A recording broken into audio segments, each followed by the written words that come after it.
Let me begin by saying that I remember when we were young, our parents can choose to teach us by telling us simple lessons.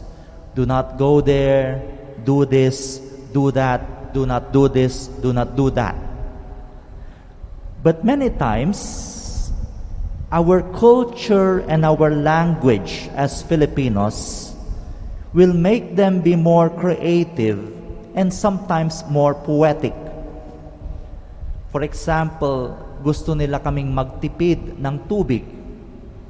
They will not tell us directly and simply, save water. No. I remember my parents would tell us, look at the cat, yung pusa. Buti pa yung pusa. Dinidilaan lang niya yung sarili niya, malinis na siya. In short, the cat needs only so little amount of saliva or water, and he is already clean. Our parents telling us to just lick ourselves and that will do for a bath? No. But by creatively telling us something which is absurd, buti pa yung pusa, they are telling us actually to save water, to turn off the faucet when not in use, to be conscious of the value of water. In the gospel, we have something similar. Jesus does not simply, directly, and without art or creativity teach his disciples. He presents to them rather a controversial story, which he created.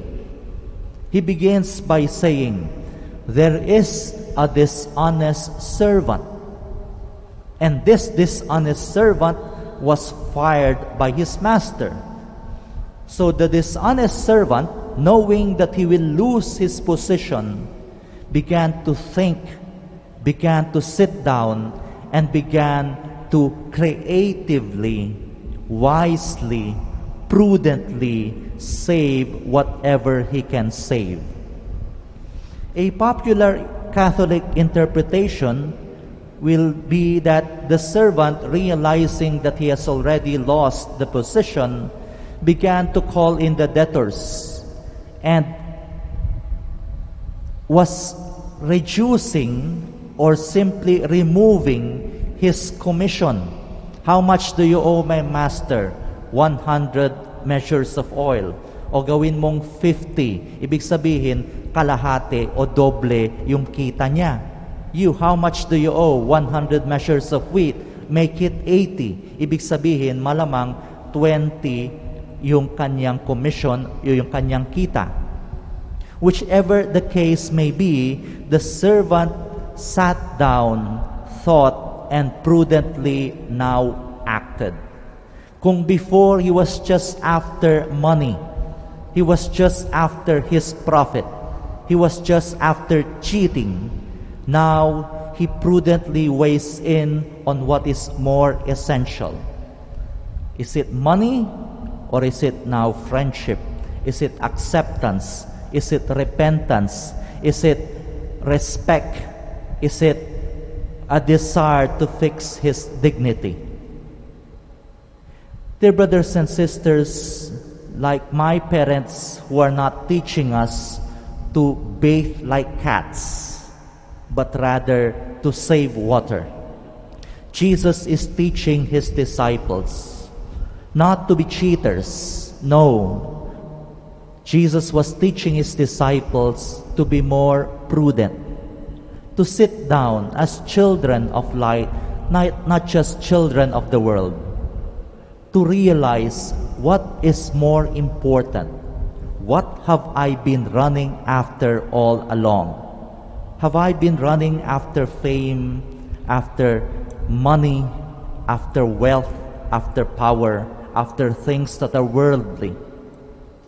Or maybe as prudent children of light, should I now look into first human values, basic respect, basic friendship, basic honesty, basic transparency.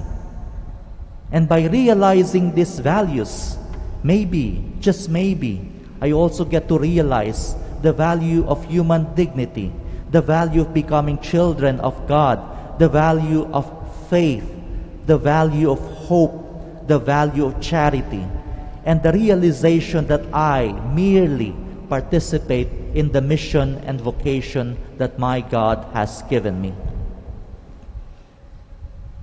The gospel invites us to reflect and arrange our priorities accordingly. If a cheating servant can come to his senses and realize there are better values than simply money, power, influence, worldly things alone, then maybe as children of light, Jesus urges us to realize what the values of the kingdom and how they ought to be prioritized in our lives. Let us all stand.